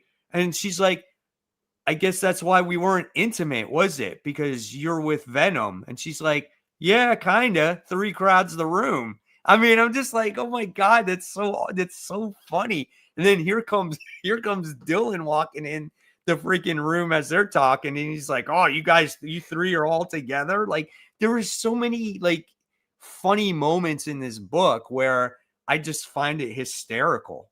And it's not even that great of a book, but I'm just laughing. It's such a weird book. What are you gonna say, Brent? No, go ahead. I'm basically it's saying weird. the same thing. Yeah. Yeah, because like what I like about the book is that it does have potential. There's such interesting stuff here. Like there's something there that wants me to continue more, right? This relationship is like, where does that go? What's like the heart of this book? Dylan randomly appearing, like what his place is gonna be. I like all that. I just don't know if it's executed correctly, and I don't know if we needed an exposition dump.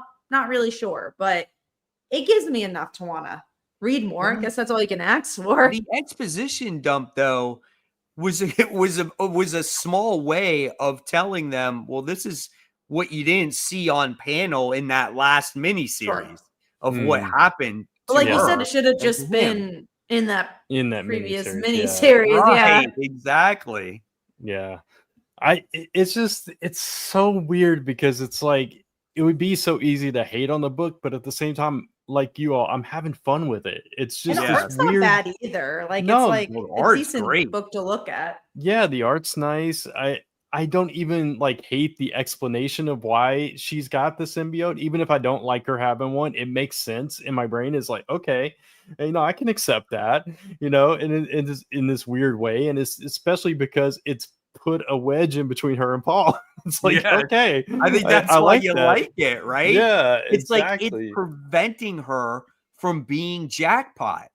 Yeah, the gauntlet doesn't exist anymore, right? Because it's just hysterical, and he's just like, oh, and now he's like more useless than ever because it's like now you're not going to be able to control, her with this device, right?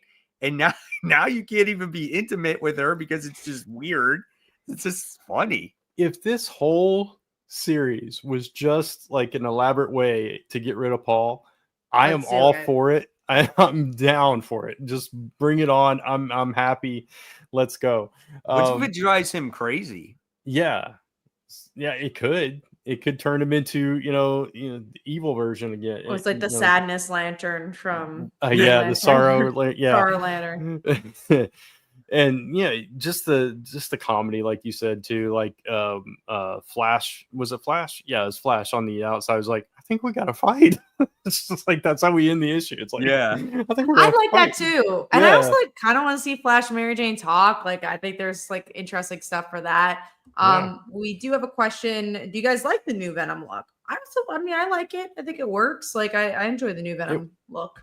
It works for this, for sure. Yeah, I agree. It's fine. Kind of makes you understand like why Venom is still the way Venom looks, because they're still 2 different entities, if that makes sense. Like, yes, they still have to always be touching, but they can be their own thing. And I think that's kind of like what they're going for here a little bit more. Yeah. And so I don't know, man. It was funny. I enjoyed it for what it is. It's kind of like a She-Hulk. It's like I don't like the idea of her being a Venom, but I kind of want to read the soap opera, Yeah. All right. So we talked about that. So let's go on to our number 3. What was your number 3, Brant? Mine was Black. Black Canary. Black Canary. I almost said Black Cat. Gotcha. What about you, Kat? Mine was Jump Scare issue 3. You're a fan of? One. Yeah. I really like it. I continue to really like it. I won't spoil what happens, but this leans more into the family dynamic. It has an interesting twist with the villain. I just like her personality. I like the art a lot. if you're a fan of slashers like I am, if you're a fan of superheroes, it's a weird mishmash that works. And honestly, every issue like really like progresses a story, which I'm kind of surprised by, with again such kind of a loose concept of slashers meet superheroes, but it really has a vision as well. Yeah. I went back and read issue 2 this week because I wanted to catch up and I just ran out of time. But yeah, I really liked it. It's just, I like when she went back to the family and was like, nah, you're on your own, because she sees the photo folded up. Yeah. And it's just, I don't know. You can, even though it's like this over the top, crazy bloody story, there's a lot of heart in it and a lot of, issues she's dealing with. And she's very relatable in a weird twisted way. So I like that aspect. This issue was pretty good. I mean, I liked it. I liked the proposal that the creature had, and I don't want to give too much away because Brant's still got to read it, but I think you'll enjoy it, Brant. It's a good book. I really have a lot of fun with it. Now it's just going to this like different place, and I'm kind of like, oh, I didn't see that coming. So I am excited for it. All right. So, and my number 3 was actually Pop Kill, issue 3. You're enjoying that one. This book is fun, dude. I really love this one. And this one focuses more on obviously the soda wars, and you learn about the brothers of the company in this one. Yeah. And they're joined at the arm when they were born, and then they got separated. And ever since then, they've been this rivalry, but you just got to learn about the origin story of these guys and the hatred for each other. And obviously their hatred on who needs, or actually the competition and who's first and who's second, and just all these different things. And it's such a fun book. I just never thought I would like a book about soda so much, but it works. I like it. And, so it's a special book, and this is one of the books that is made by Mad Cave. Yeah, I caught up on this one, and you're right. It is just like this weird out of the world concept, but it's good. It's like I would love to be in the room when they pitched it. Right. Yeah. It's like Pepsi versus Coke, but they're run by Yakuza warlords and espionage and spies and all this stuff. And it's just, that'd be so weird. We're going to hire a hitman to take out this lady who has this formula for like infinite carbonation, so it's it's so funny, man. Yeah. Great Christian says, I was going to pick up Pop Kill, but I passed when I learned it's just a reprint. It kind of is, but it's a Kickstarter book. That was a graphic novel. And this is just them releasing it in floppy. So it's the reverse of your normal graphic novel. Usually you collect it in trade. Right. So it's just, it's kind of a reprint, but it's never been on shelves. Like if you've never read it and you never got it from Kickstarter, you're going to want to check it out. I mean, that's not really a reprint. That's just a different format release. Yeah, I agree to that. It's not a second printing. It is like the first time it's being released this way. Yeah. And if you like Adam Hughes covers, you might like that. I mean, if you collect them, like I got this Adam Hughes cover right here. Yeah, they're gorgeous covers, man. It's like Inferno Girl Red from Image Comics. That was a Kickstarter in a larger format, and then they split it up to 3 issues, I think. So right.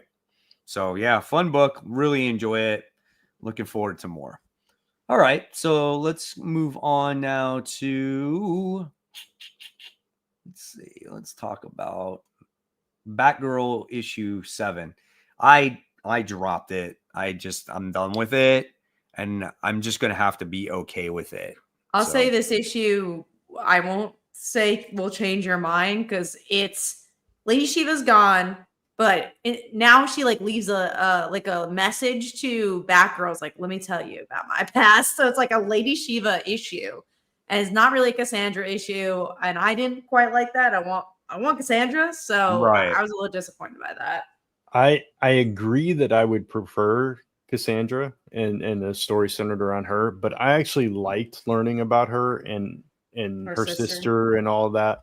So but I get it. I totally get it. If that's not what you want out of this book, drop it by all means. So okay. Not much is said there about that one. It's stellar. It was just yeah, an right. enjoyable story. It was right? like, yeah. All right, so let's see. Let's move on now to X-Men issue 16. So this is the new X-Men fighting the old X-Men, and the new X-Men are just part of Cassandra Nova's version of X-Men, and it's just like any other Jed McKay book that if you've read, it's the same cookie cutter cutout where it's like, let me create a team and they're going to fight the other team. We're going to see who wins. That's exactly what this book was. I don't understand that though, because he's so good in solo books, you know? Yeah. And there have been good issues of this book.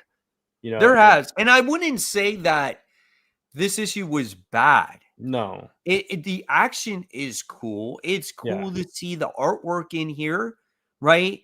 And if you never read a Jed McKay team up book before, like a team book, you might be fine with this. Right. But if you read all the issues of Avengers and then you are reading this, it's like this. It's the exact same. Yeah.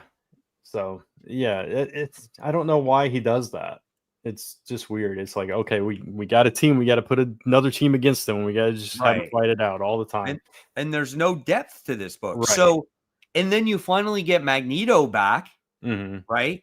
He gets his powers back temporarily due to this formula that's been created. We don't know what's going to happen to him in the long term. But what happens?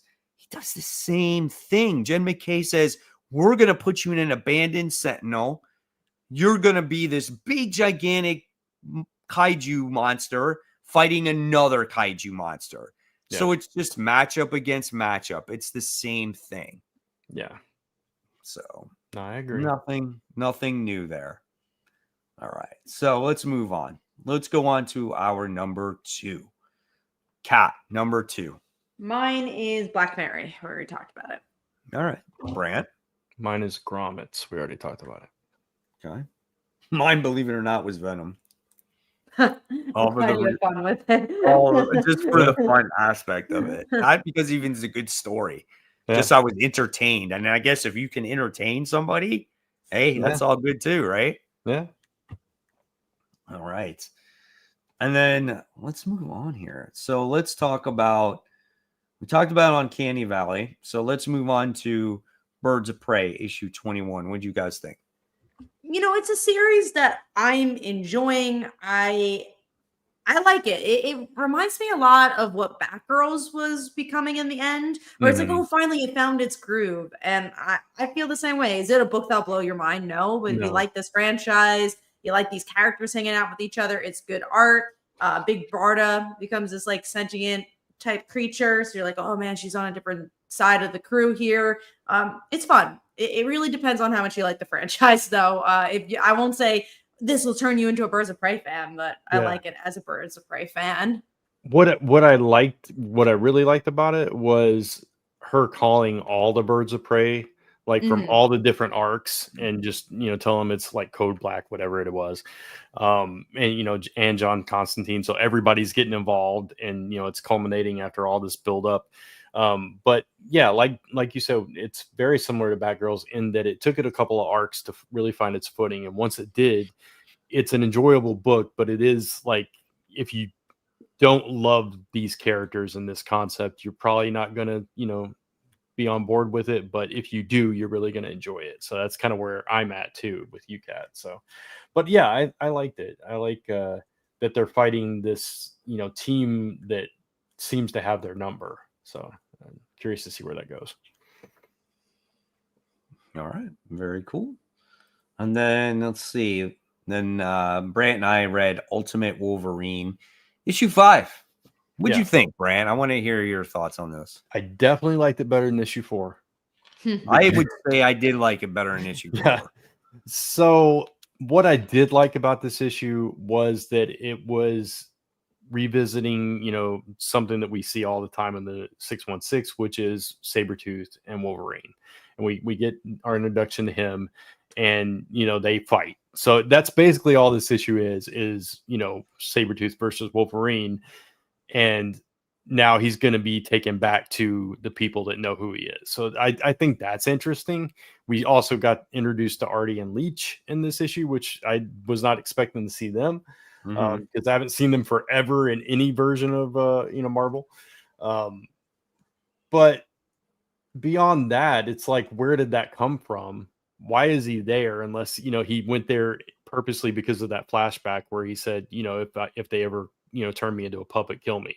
And that's kind of what I'm thinking. It's like in the back of his mind, he just, subconsciously went to Sabretooth to die. I guess, like, after he killed all those soldiers, like, is that where he went? I guess so. Because it was very unclear of right. why he got there. Exactly. Yeah. And then Sabretooth seems more like a good guy in this world, whereas Wolverine is the more, obviously, the one that's brainwashed, and you would think the villain in this book. The only thing that I really had a problem with was obviously the clarity of when this took place. Yeah. And the art change. The art change was different. Oh, it was drastically different. Yeah. And I was like, man, you introduce a character like Sabretooth in here, and you don't even have the main artist on the book. Yeah. And it's also a mini series. It's not even like an ongoing or a maxi series, but. And it's not that the art was bad. It was just so different from what we got in the previous issues. Right. Like, it was more cartoony, I thought. Yes, exactly. So I don't know. We'll see. I did like it better though than the last issue, because it felt like it had some heart. The character, like Sabretooth, like cared about Wolverine and things like that. So that's what I liked about it. Right. Okay. So good. So then let's just dive into our number one. What was yours, Kat? Absolute Green Lantern. We already talked about it. Man, Brant, for you? That was mine as well. Well, gotcha. Mine was actually Grommets. So figured on that one too. Yeah. All right. Very cool. So then let's move on to our top 3 most anticipated comics of the week. What do you guys got?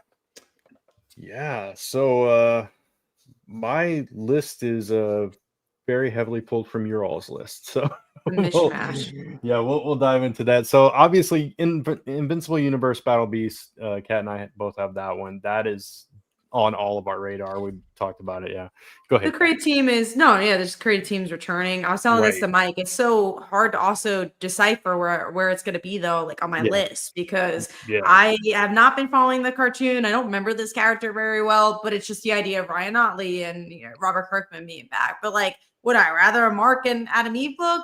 Yeah, like obviously, but I'm very curious what this book's going to be and why they're returning with this character in particular. Yeah. And I mean, I did watch the episode that, he was in, and it was entertaining, very bloody, very battle-esque. So, I mean, I don't know what this story is going to be like either, though, but I'm excited for the creative team back on it. Sure. Yeah, absolutely. Let's see. Mike, you got Space Ghost, which I also read. I love that book. This one was delayed too, right? Maybe by a little bit. Probably. But a couple weeks, maybe. But this is the conclusion to the first story arc. Yeah. So, and then I think we get an annual, and then later on in the year, we'll get the second volume, which I'm happy, because I have a feeling that when this originally came out, I think it was slotted for 12 issues, and that was it. Yeah. And based off of the popularity of this comic, that's when they ordered a volume 2 with the same creative team, because people were really enjoying this book. Yeah. So curious to see how this will end. I loved every single issue of this. There was never a bad issue of this comic book ever. The quality never dipped. Right. No, I completely agree with that. It's a fantastic book. Let's see. Supergirl number 1. I'm definitely looking forward to that. It didn't make my list here tonight, but it seems like a fun idea for her. So it's also been such a long time since we've had a Supergirl series. I'm very invested in the franchise. I think the only time I've ever dropped Supergirl was in that weird New 52 era. Yeah. Not New 52. Was it New 52 or was it DC Rebirth? Whichever one had remember. the DOE, not DOE, Yeah. DEO. I couldn't get into that one. It was like a little bit too related to the TV show, but I've read every other Supergirl series ever. So I'm very invested in her character. It's out of the DC size stuff. I just always enjoyed her. So I'm curious to see what this new era of Supergirl is going to be, because we haven't really seen the character talk that much. Right. Like, she appears in the background of Superman a lot, but she's not much of a character. Yeah. And she's got a new costume, which to me, it seems reminiscent of the Michael Turner costume. So I'm a fan of that. So yeah, definitely looking forward to it. Geiger number 14. I think I still have to read last issue. I think I'm a little behind, but this is still with Ash Arden, right? Like, this is him against the glowing woman. Yeah, but he's like, they were working together in this last issue, and there was something that happened in the last issue that might make them fight each other. And there's something going on with the military that's coming on board and stuff like that. Good emotional issue in the last one also. So, I mean, this book just always delivers. It never disappoints here. Yeah, for sure. Then we have Huck Big Bad World, issue number 1. I know we're all looking forward to that as well. We all liked the first one. Hopefully it's, just as good, but a long time, man. Yeah. Well, that's why I didn't have it in my top. It was almost there, but it's just like, it's been such a long time. Like, do I remember the series well enough? Are they going to recap it? That was the part I wasn't really sure of. Right, for sure. And then we'll go to Gwenpool, because Mike and I have the same number 1, but I always say this when there's a weird book like Gwenpool on the list. Most anticipated doesn't mean I think it's going to be my number 1 book. It means I'm really excited to find out what it's about. And this is one of those books where I'm like, I don't know if it'll be good, but I'm really curious about Gwen Stacy coming to life and becoming Gwenpool. Sure. Like, what the hell does that look like? Yeah, exactly. Yeah, for sure.